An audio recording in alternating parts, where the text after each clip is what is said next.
El presidente de la República inició con el tema del apoyo a las mujeres. Estuvo presente la secretaria de Gobernación, que efectivamente, como dijo el presidente, estando una mujer con una visión diferente, con mucha claridad en todos los términos en todos los temas de equidad de género y el respeto a los derechos de las mujeres, pues le da otra fisonomía. Dijo el presidente que efectivamente en la Secretaría de Gobernación, pues sí estaban los sótanos, seguramente donde torturaban a la gente, pero ahora, él dijo enfáticamente, ahora no se tortura. Pero no solamente eso, lo más relevante es que la encargada de esta secretaría es una mujer. Entonces la secretaria de Gobernación, Olga Cordero, dio una descripción general muy importante del papel que juega este gobierno, que como ningún otro gobierno ha apoyado, y eso se demuestra claramente con facilidad, ha apoyado como ningún otro gobierno los derechos de las mujeres. Al final de su intervención, ella mostró una tabla donde vienen todos los programas del gobierno federal que van orientados a los grupos y sectores más vulnerables o más pobres. Entonces, ahorita se están dando estos programas a un poco más de 20 millones de mexicanos.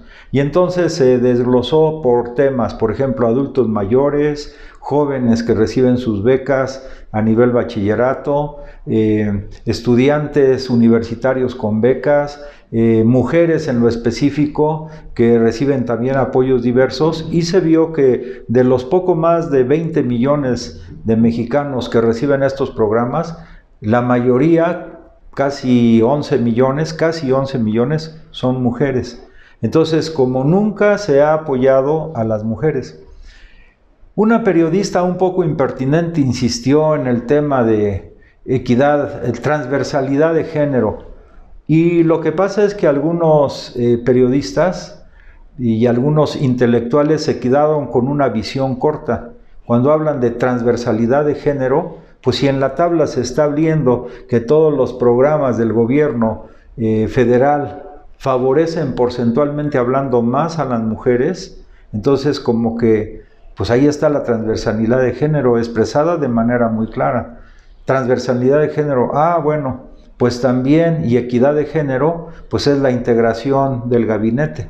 El presidente incluso dijo que va a hacer unos ajustes, se desequilibró un poco la paridad de género en el gobierno federal, pero pues a veces son por las cuestiones muy específicas. Él se refirió, por ejemplo, a la Secretaría de Comunicaciones. Él dijo, estuvimos buscando una ingeniera, una mujer que pudiera asumir esa responsabilidad. No fue posible, entonces entra también pues del género masculino una persona con mucha experiencia en estos temas y con compromiso además con la Cuarta Transformación. Y yo creo que el presidente, uno de los temas centrales en los que siempre él piensa, no de hoy, sino desde que estuvo como jefe de gobierno y más atrás, pues es en las mujeres.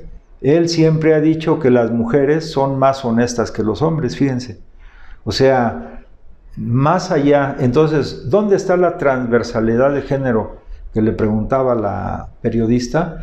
Pues algunos, repito, en el mejor de los casos se han quedado solamente con las cuestiones de orden académico, pero en la práctica pues estaría ciego quien no vea que todos los programas del gobierno federal están precisamente, uno de los elementos centrales es la transversalidad de género y también evidentemente pues la equidad de género.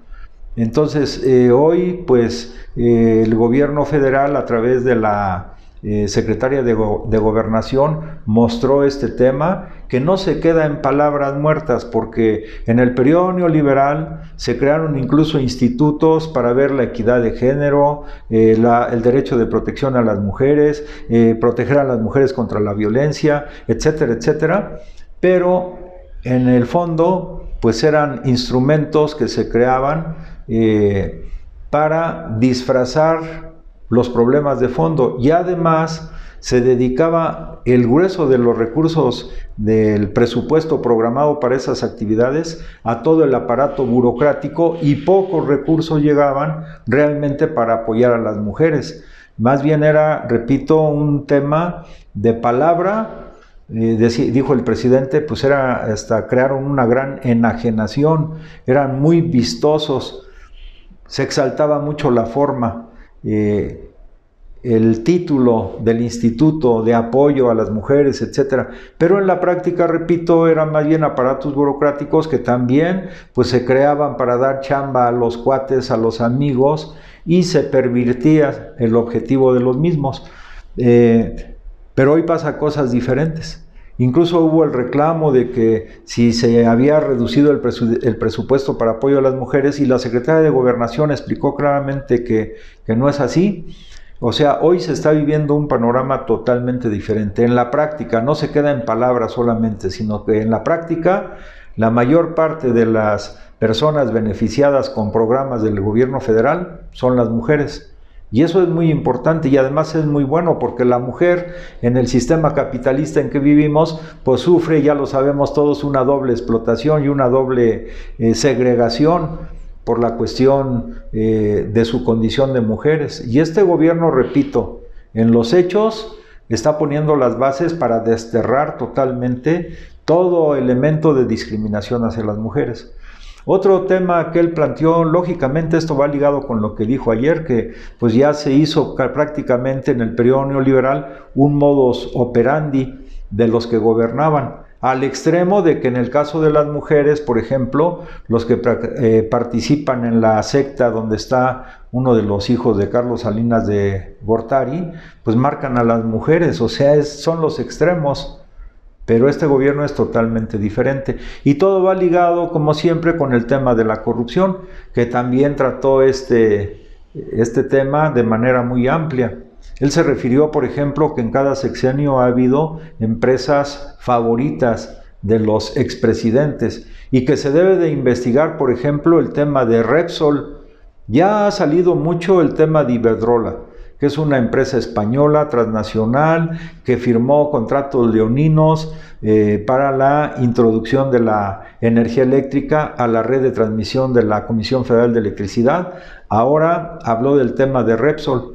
Hay que recordar que Repsol recibió jugosos contratos, sobre todo en la cuenca de Burgos, desde el gobierno de Vicente Fox, y esos contratos eran tan jugosos que, por ejemplo, extraer un BTU de gas aquí en México, en la frontera norte, pues costaba menos de la mitad de lo que costaba extraer también un BTU. Es una medida inglesa para ver el volumen del gas y su capacidad de uso del gas. Aquí costaba, por ejemplo, extraer un BTU de gas alrededor de $3. Y en Estados Unidos costaba un poco más de $8. Entonces aquí era mucho más, las ganancias que obtuvo esta empresa Repsol fueron mucho más que la media. Pero además, como dijo el presidente, ni siquiera cumplieron con los contratos. O sea, esta fue una de las empresas favoritas y también es empresa española. Y mañana van a hablar de otra empresa española que es la OHL. Y seguramente toda esta cadena de empresas españolas pues contaron con el favor del rey de España, que al interceder para que se les otorgaran contratos, como ya vimos en el pasado en Isla Mujeres, pues recibió ahí, nada más por interceder en la compra de un terreno, pues fue beneficiado el rey de España con 4.2 millones de euros. Y seguramente aquí también lo fue. Pero entonces ha habido una injerencia muy persistente del rey de España, de la aristocracia española, que defiende los intereses de las grandes empresas transnacionales, y hubo una liga muy directa con ellos. Por eso hoy se habla abiertamente, ante las declaraciones que está haciendo Lozoya, que seguramente Carlos Salinas de Gortari está buscando también la nacionalidad española. ¿Por qué? Porque hay una serie de conflictos de intereses que se gestaron entre estos gobiernos neoliberales con el rey de España y con las transnacionales españolas. Pero todo está lleno de corrupción, absolutamente todo. Y lo mismo con medicamentos. Hoy el presidente planteó que precisamente se tenían acaparados la distribución de medicamentos a las instituciones del gobierno, por lo menos por 5 grandes empresas productoras de medicamento, pero también en la distribución de las mismas había una corrupción tremenda. Por eso la única forma para salir de eso es que el propio Estado mexicano va a crear un organismo de distribución de medicamentos. El presidente dijo, ¿por qué si la Coca-Cola llega al pueblo más apartado, en la montaña incluso, entonces no tendremos capacidad de que los medicamentos lleguen a las regiones más apartadas del país? Claro que sí, pero eso no les interesa a las grandes empresas distribuidoras de medicamentos, porque ellos en costos-beneficios dirán, no, pues no nos conviene llevar medicamentos hasta los puntos más extremos del país. Pero ellos no lo van a hacer, pero lo va a hacer el Estado mexicano. Por eso el presidente, y hoy nos dio mucho gusto, anunció la creación de un organismo del Estado para la distribución de los medicamentos y que estos lleguen a los lugares más apartados del país. Lo mismo ha sucedido con la empresa que va a llevar Internet a todo el país, a los lugares más apartados, puesto que las empresas privadas, ya sea Telcel o todas las empresas que manejan el Internet, aunque decían que todo el territorio ya tenía Internet, todo el territorio nacional, pues mintieron, porque lo único que lograron hacer es llevar Internet a la cuarta parte del territorio nacional. Ahora va a ser una empresa estatal, la misma, una más, que va a hacer la distribución de los medicamentos.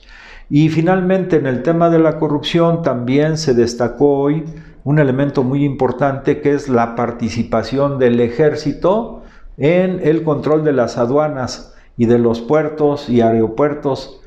¿Y por qué esto? Esto generó algunas desconfianzas o descontentos dentro de algunos que integraban el gabinete del propio presidente, como fue el secretario de Comunicaciones, pero el presidente explicó, el ejército, por su profesionalismo, claro que se cometieron excesos, pero fueron siempre por órdenes de civiles, y los presidentes neoliberales tuvieron siempre conocimiento de las indicaciones que se le daba al ejército para reprimir al pueblo, por ejemplo.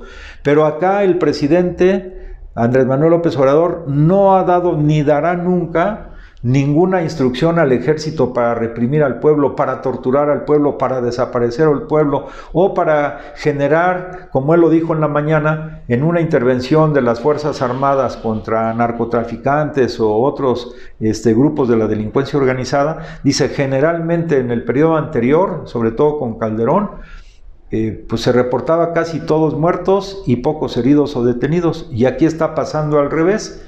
Es decir, el ejército cumple las actividades, cumple las disposiciones que recibe del mando civil, en este caso del jefe supremo de las Fuerzas Armadas, que son los presidentes. En el periodo neoliberal era masacrar, reprimir, torturar, desaparecer, etcétera. Hoy es distinto. Fíjense, es un cambio radical que es necesario que valoremos todos los mexicanos, y parte de una afirmación que ha hecho el presidente de la República.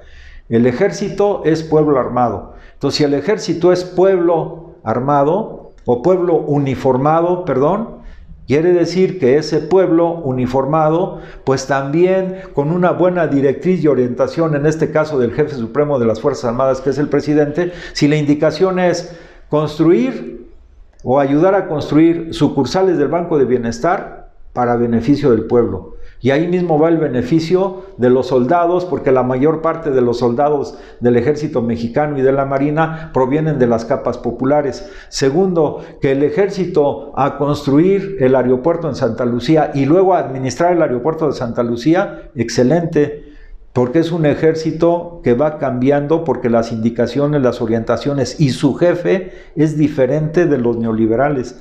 Es un jefe, o sea, el presidente, que ve y vela por los intereses del pueblo. Entonces, que el ejército va a intervenir para eliminar, reducir en primera fase y luego eliminar la corrupción en los puertos, en las aduanas, pues excelente también. O sea, el ejército tiene personal altamente capacitado, desde ingenieros militares, cirujanos militares, dentistas militares, administradores militares, etcétera, etcétera, y se han formado pues en una disciplina distinta. Lo que pasa, reitero, es que en el periodo neoliberal, pues algunos militares los enviaban a las escuelas de las Américas en Estados Unidos y allá les formaban una mentalidad totalmente neoliberal, de una mentalidad golpista, pero si vemos los planes de estudio del Colegio Militar en México, pues son planes de estudio nacionalistas, progresistas, que van orientados a la defensa de la soberanía nacional y a la preservación del territorio nacional. Entonces, que el ejército participe en actividades de construcción, de vigilancia, algunas de ellas orientadas contra la corrupción, es excelente, mucho mejor que las indicaciones que recibían en el periodo neoliberal. No debemos espantarnos de eso, al contrario,